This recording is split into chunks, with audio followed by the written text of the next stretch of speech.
இருக்குது. ஒருவன் ஒரு பெண்ணுக்கு செய்யக்கூடிய பாவம் 7 ஜென்ம போட்டாலே துடந்து வந்து கொண்டிருக்குமா. லட்சுமி குலசேரி நல்லா இருக்கலாம்னு போனார். ஒரு நாளாவது உண்மையாக வாழ்ந்தானா இவருடைய உயிர் மாறி கைலாசவரையில் சொன்னது ஆண்டவராக பகவானை படைந்திருக்க ஈஸ்வரே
அவனோட திருமணம் செய்ய வேண்டிய ஆசையோடு தான் வந்தேன். அவன் என்னுடைய விதி முடிவதற்குள்ளாடியே என்னை இந்த காலகத்தில் அருள் கொலை செய்து விட்டான்.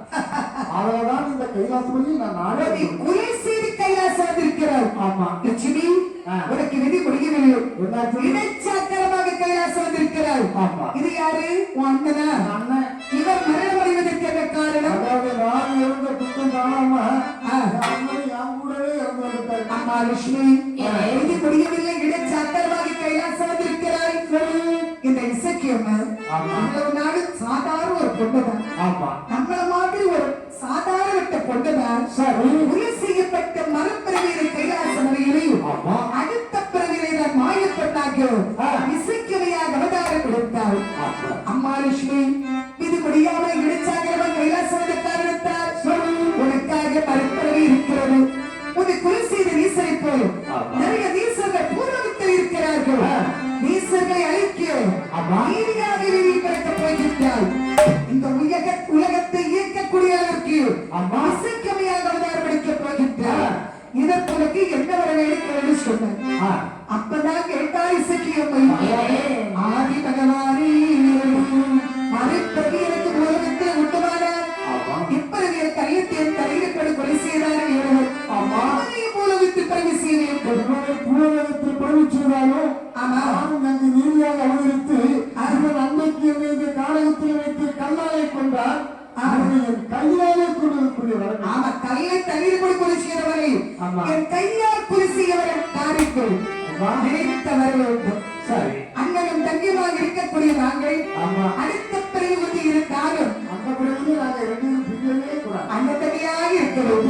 அண்ணனும் தங்கியமாக கொடுக்க வேண்டும். பகவான் உலகத்தில் நினைத்த வரத்தை வாங்கினார். நெடுதியை இசைக்கியம்மை வரவாங்கி பகவான் வர கொடுக்க சரி வரவாங்கின இசைக்கவை நிலவை உலகத்தில் யாருக்கு பிள்ளையாக கொடுக்கலாம்? யாருக்கு சொல்றாங்க? அப்படி சிவபெருமான் கைலாசவரை யோசிக்க சரி உலகத்திலேயும் சோழராடு என்று சொல்லக்கூடிய தேசம் ஆண்டு வருகிறார் சத்திய மன்னன்.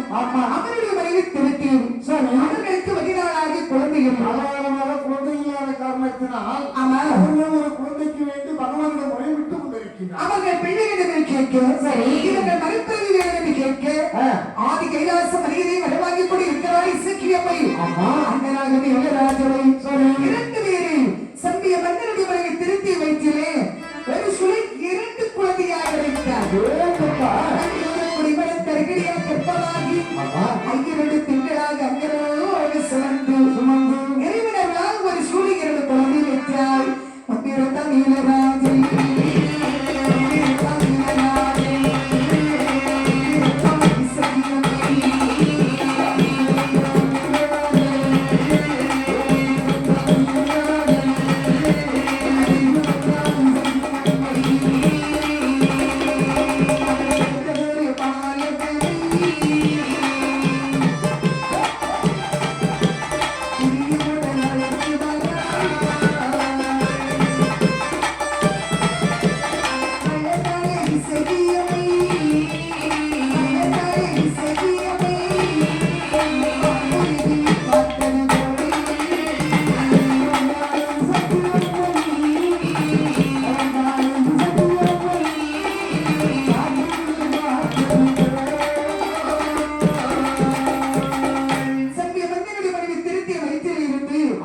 நம்முடைய அம்மாவுக்கு கருணாங்க பற்றிய பால் அந்த பாலை திறந்தோறும் குடித்தாலும் உனக்கு அறநூறு கூட நிறையல.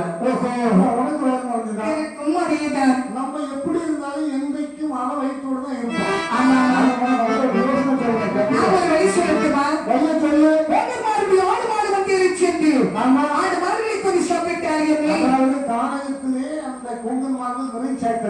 சரி. ஆமா. அந்த ஆடு மாடுகள் சாப்பிடலாம் சொல்றியா? ஆமா. இது நல்ல யோசனை தம்பி. நம்ம எப்படி போகலாம்? என்ன சொல்லி சரி. ஆண்டவராக பெருமான் இடத்தில் நினைத்தவர்களாகவே நடுநீரை இசைக்கமையிலனோ என்ன கொடுத்து வருகிறார் வாருங்கள் ஊட்டி நகர்மணி வாயிலே தந்தை வாயிலே தந்தை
கொல்லக்கூடாது. மானுவோடு போகுது கொண்டுருவோடு தாய்க்கு பயத்தான் இருந்தாலும் மாறி விட்டுவிடு அண்ணா. அதை பாருங்க வெள்ளாடு வெள்ளாடு வெள்ளாடு வெள்ளாடு துடி துடி ஓடிக்கிறது.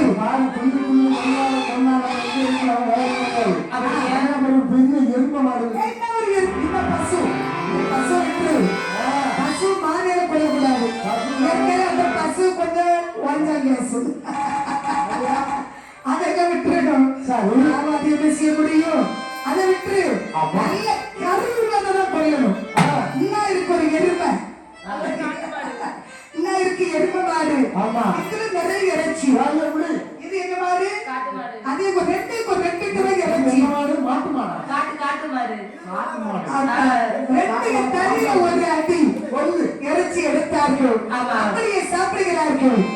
ஒரு நாள் 2 நாள் இசை குடித்தார்கள். பல நாளும் நடந்து கொண்டு இருக்கின்றது. நடக்க இப்படி நாளுக்கு நாள் இப்படி நடக்கக்கூடிய நேரத்தில் அந்த கோபமானுடைய பசுமைகள் எல்லாம் நாளுக்கு நாள் குறைந்து கொண்டே வருகின்றது. ஆமா ஆமா இது ஒரு கோபம். நாளுக்கு நாள் குறையே. சரி கோணார்கள் வந்து கூடினார்கள். சிதம்பரம் நம்முடைய ஆடிவார் வந்து நாளுக்கு நாள் கருவுகின்றது. அப்படியா?